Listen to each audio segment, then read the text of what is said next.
Hi, let me welcome you back to the next episode. Thank you for joining again. Okay, so this is still Business of Marriage. I am Oluwadamilola Jade, the convener of the Business of Marriage, and I'm a family life practitioner as well. Okay, so the last time we were talking about the similarities between business and marriage. You remember I was talking about the fact that people ask questions, what does business has to do with marriage? And I said a lot. And we're trying to talk about the principles. I remember I said something about businesses, that businesses grow on principles. The same thing applies to successful marriages as well. They will also grow on principles. We're talking about the basic one. I was talking about basic principles. I remember making mention of communication. I talked about trust, problem solving. Okay, so I think we stopped with adaptability. You remember? Okay, so there are these three quotients I want us to talk about.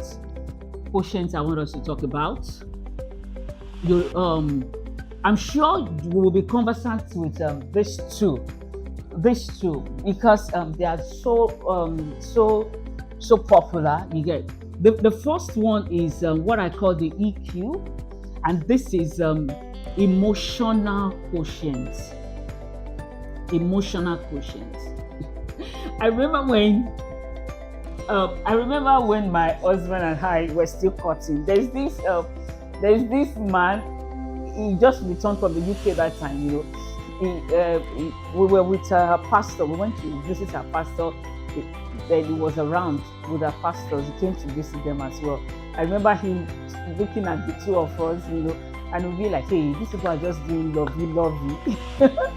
That was where I got the word lovey from. I was always making fun of us that we're joking like this is where you guys are just doing lovey everywhere. You get so emotional stage. Yeah, this is the emotional quotient. This stage is the stage of lovey. Especially for those that are still engaged, or you're still doing, this boyfriend and girlfriend. You get, so this is a stage. Everything is rosy. Everything is, the love is 100%, just like that. It's a beautiful place. It's a beautiful place to be. I was telling myself of late recently. I said there was a time that when people get married, there was a time that the next 2 years, the next 5 years, you get everything is still like lovey. You understand? But this stage is really coming down these days. I just see that 2 weeks marriage, and I'm like, what's going on here? Separated? Someone was talking to me about 24 hours marriage. And I don't know. I said, I can't believe that. But really, it's happening.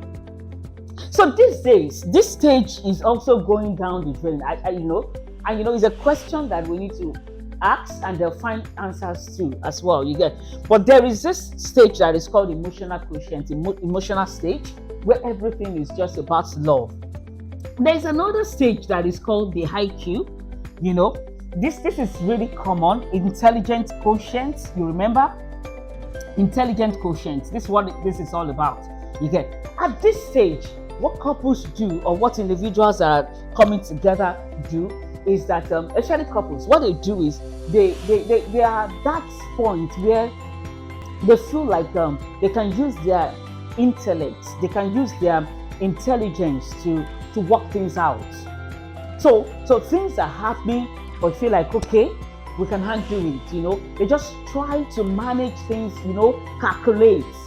You get, they calculate things, and they feel like, okay, I'll be able to see. I've seen people at this stage, even before marriage. Both parties, you will see that there's something about this guy or there's something about this lady that I'm not comfortable with, but your head will be telling you that you can handle it. Did it ever happen to you that you feel like, I can handle it, I can handle her, or I can handle him? Somebody said, it doesn't give me money. You get, we've been cutting, it doesn't buy gifts or whatever, but I know how to handle such men. No, I will handle him in marriage. You get, and you get into marriage, you are stuck because you just discovered that your intelligence cannot work, because that guy is also very smart. You get, because you cannot change people. don't think you can change people. You can. Marriage does not change anyone. You've got to notice that. Number one, you're not their creator. Number two, you don't understand that.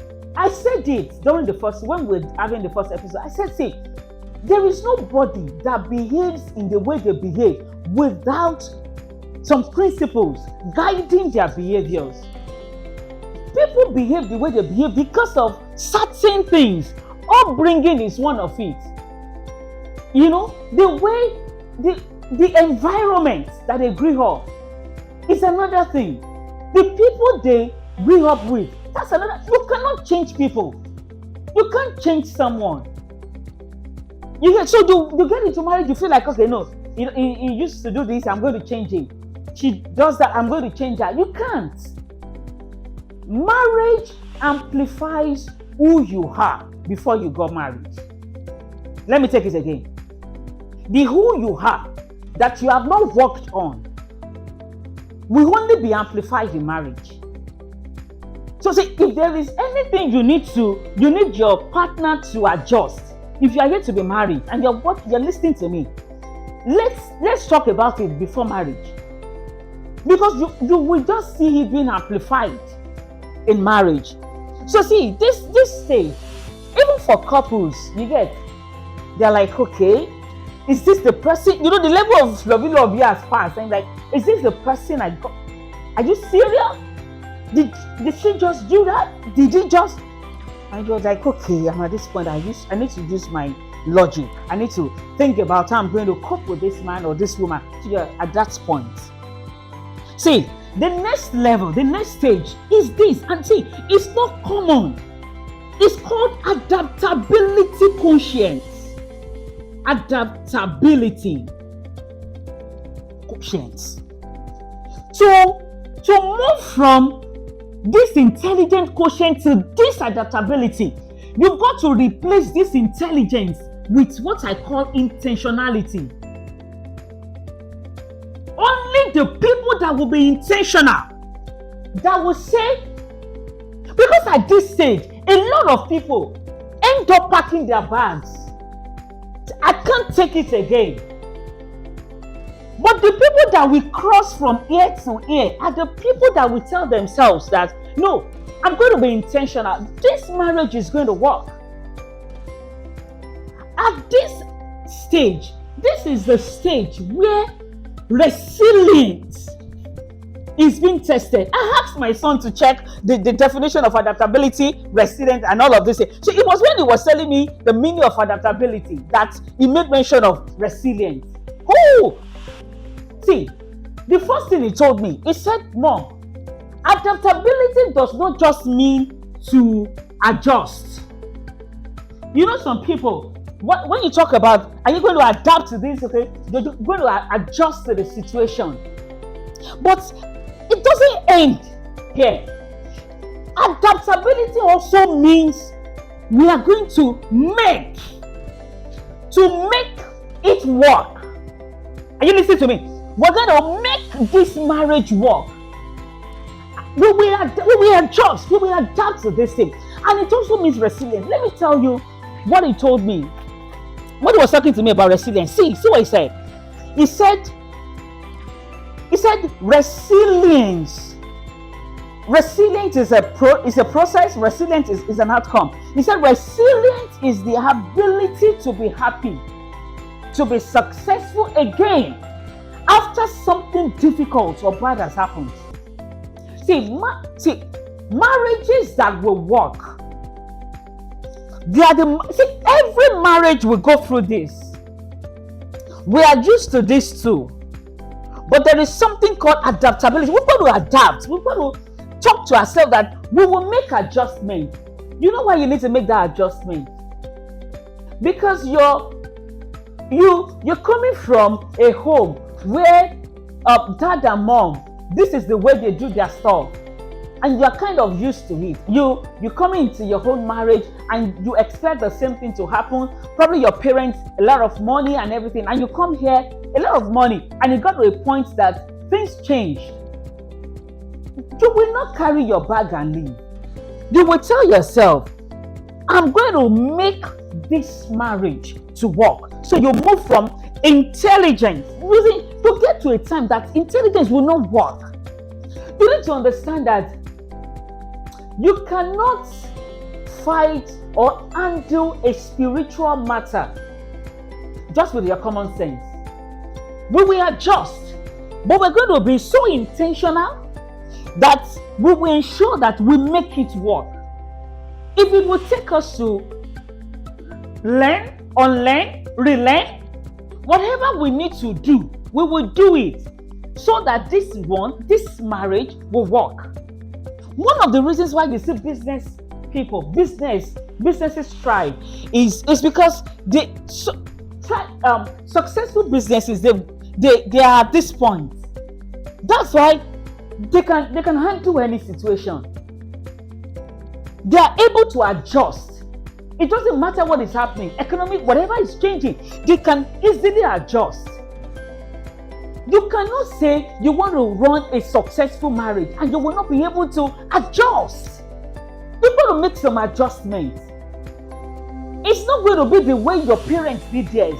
It's not going to be the way your mentor has their own done. It's going to be the way your whole marriage is going to work. Make necessary adjustments. See, no marriage will work if individuals are coming in and they are not ready to bend. You've got to be ready to bend. The next thing I'm going to be talking to us about, and that will be the next episode, is going to be family branding.